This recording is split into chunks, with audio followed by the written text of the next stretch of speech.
Now, something that's always fascinated me a lot about the Airbus A320 series is the different shapes and sizes it can come in. I mean, it's quite a diverse family, really. We have the big A321, the little smaller original A320, the even smaller A319, and the tiny A318, the so-called baby bus. It is quite a baby bus compared to especially the large A321. But on this YouTube channel, I've been working really hard to, even extend the list. Only recently, we built the A317, which is even smaller.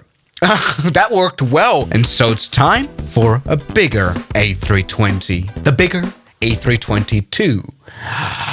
And this shall be our tool today, the Airbus A321 by Toliss. I've got some exciting news here. I've got a new partner, SimMarket, the store I've been using for years now for downloading my flight simulator products. I'm very proud to say that they have now become my partner and can provide me with press copies of all airplanes so I can even make more videos about crazy add-ons. I mean, the Toliss A321 is known for insane realism. Go check it out in the video description, of course. I mean, look, I know the cockpit looks like your usual A321, but when you look behind, you look at the circuit breakers and you wonder, do they work? And they work.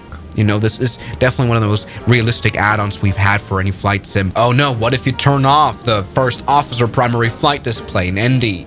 Look, oh no, that failed now. That's kind of the amazing stuff that I want with such a realistic but high-priced airplane. Toliss really always does a good job. Now, about this whole thing of, making the A321 even longer, you may say, well, Swiss, that's a very bad idea because the A321 in itself is actually already too long. This is something we talked about a while ago on the channel. The A321 is actually quite prone to tail striking, even in real life. Look, I mean, on takeoff, it's not usually that common. Look, even pulling up all the way, that, gets the tail quite close to the ground. But it's especially landing where Airbus pilots need to be quite careful, actually, not to strike that tail. In fact, you usually find stickers like these in the A321 cockpits. A321, tail strike caution. Oh, tail strike series. Yeah, so they happen all the time, by the way. These planes still have tail strikes, although pilots are warned. This is why it is mostly recommended to land the A321 not with full flaps, but with flaps 3 instead of 4. But what happens if you are a little bit of a crazy person? Let's land this airplane with flaps 4. I mean, you know the effect of flaps. They make your airplane land at a steeper angle. And look, that looks quite tail strikeable. Shut up. We want low speed. I want this airplane to be in a high angle. Yes. Look at the speed and power of this plane, especially in high definition. It looks amazing as well. All right, there you go. Come on. Let's see. Yeah, that's a usual A321 landing. That is generally a tail strike now. That is a proper tail strike. This is exactly what I'm talking about. So making an A322, which is even longer, sounds quite stupid. But I've done it. Yes, because I've done some modifications, which is probably not even legal. Terms and conditions, Toliss. The software may not be modified, reverse engineered, or decompiled in any manner. Okay. Toliss, please don't kill me. Please don't kill me here. Look at this, everybody. The oh, it should actually say A322 here, shouldn't it? Look at the very much extended Airbus A322, indeed. Now, I haven't done the best job in modeling. You can maybe see, Toliss, I'm sorry. I love your airplane. I've kind of ruined. Don't worry about it. It flies. I've extended the fuselage by quite a lot. This airplane now actually just looks like a 757, by the way. Now let's check out how much longer this airplane is right here. In the front, I've extended the fuselage by 3.2 meters, which is 10.5 feet. And behind the wing here in the back, I've extended the airplane by 4.2 meters, or 13.9 feet. In total, this airplane now is 7 meters longer than the A321, giving it a total length of 52 meters in fuselage. I mean, the 757 is only 47 meters long, so we have got quite a long boy right here, and I wonder if it even flies at all. Of course, the nose landing gear went up front, but nothing else had really changed now. We still have the ultra-realistic cockpit. Problem is that when we go outside of it,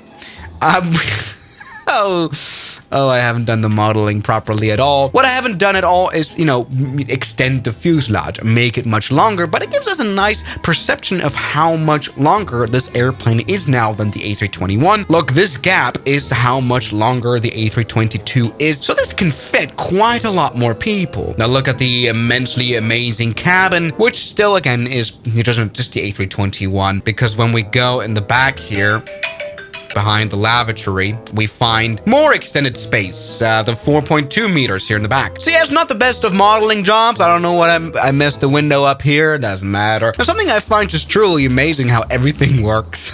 Look, that works. This works. This is great. This is still the good old Toliss. It's just longer now. Absolutely amazing. Okay, maybe the backup instrument don't work very well. Either way, let's go ahead and quick start the engines right here.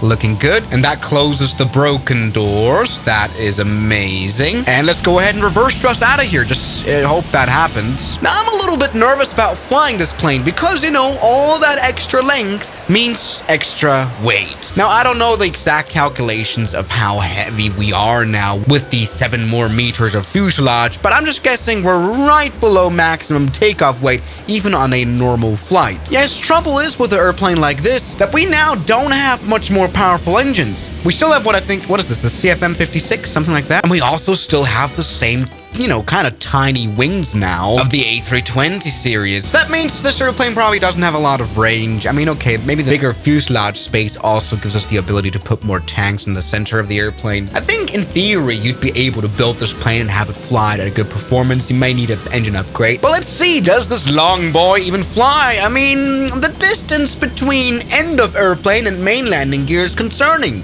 regarding tail striking. We might want to take off using flaps 1. Something that's a bit weird, and that's kind of the way I've broken the plane now, is how dead everything looks out of the window. Like, this is how it's supposed to look. This is how it looks in the... I don't know why that happens. Anyway, this is great. This airplane taxis very interestingly. I kind of feel like the nose landing gear now is kind of giving up. It's almost bending. That's very funny. All right. Meanwhile, we've got co-pilot. Look, they're still there. All right, long boy. Are you ready? All right, here it is. Taking off at Innsbruck Airport in a plane that's far longer than the 757. I mean, we kind of now have a lack of flight control surfaces in regards to how long and heavy this airplane is now. So let's see if we can fly this plane well at all without tail striking it on takeoff. Let's just feel the airplane and see whether it even wants to go off. And yeah, it wants to. It would like to. I've messed up. First of all, this plane is now way too heavy to operate here out of Innsbruck Airport. That was quite an overrun. I'm kind of surprised that this airplane flies at all now. Here we go. Hey, that's kind of worked. Let's put the landing gear up. And as you can see, that works beautifully. And you can see even the instances where I've extended the fuselage. It's not very good modeling, to be honest. But look, the nose landing gear isn't... Oh, that nearly worked. All right, but now let's actually do some performance testing. How much airspeed do those wings need to keep this airplane afloat? It appears, though, without flaps, 180 knots, this airplane flies quite well. Let's see how maneuverable it is. You know, I've done quite a lot of fuselage extensions on the channel. I've always found that, you know, the longer the fuselage, you know, while maintaining the wing, the weirder their turners. You know, it feels weird to turn these airplanes, and I feel the same way, too, here. Obviously, this is fully physically simulated, by the way, because I am pro. And, you know, it flies weird. It's kind of like a drifting airplane. Obviously, you do start to lose stability faster. All right, now really, the world out there looks kind of weird through the cockpit. I may have not done the windows right. Either way, it's time to put out the landing gear now, which works just fine. Look at that nose landing gear coming out as well. I'm very proud how I managed to put that up front. Look, this is not at all a bad looking airplane now. Now, I think landing with flaps full with this airplane is probably stupid, but we're gonna do it anyway. Now you can tell this airplane now needs quite a little bit more of that engine power. I think going power idle, this airplane really falls to the ground. I think one more issue that I haven't actually discussed is because we're so heavy right here, we're above the maximum landing weight of the landing gear, we would definitely need an upgrade on that landing gear as well. This airplane is just far heavier than the A321. So these are all the things Airbus would have to consider. Now let's see if we can land this long boy without having a tail strike. Let's do 130 knots. It's fine. Okay, runway's down there. It still flies lovely because of the fly-by-wire. It's still a very nicely flying airplane. It's almost like it was meant to be this long. I actually am quite surprised about that. Let's see now if we're going to do a tail strike here. Runway 08. Let's go ahead and use outside view to check it out.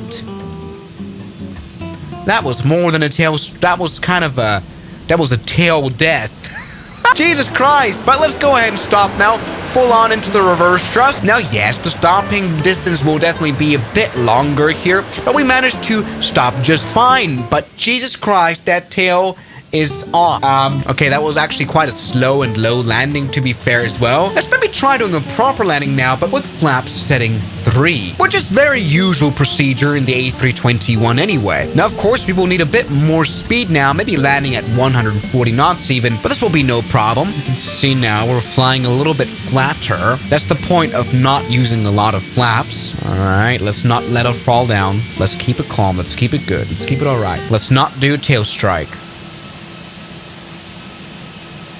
Okay, that was quite a normal landing as I would suggest, and we're stopping without any problems here with this airplane as well. I'm quite happy with my modification, to be honest. Plane flies and plane lands. Now, yes, this airplane might not have a market at all. Like at this point of length in airplane, you would start to build wide body jets anyway, by, for example, having 2 rows anyway. It would just be way too long. The A321 is plenty long enough, and the genuinely high risk of tail strikeage is just insane. Like when we go reverse here and just go on the brakes, look, that was about to tip over.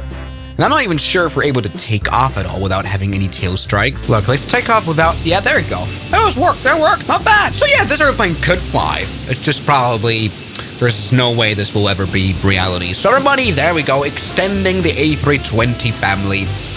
Very successful. Thank you so much for watching this video. I'll see you guys tomorrow as always. Good night. And a special thanks goes out to my members, my supporters. Guns Killer, R27, James Duram, That Dude, Anime Gods of Gaming, Derek, Insider Plane, Nishijitsu Fanner, Professional Jamal, Ryland Williams, and New the York. You've got beautiful names.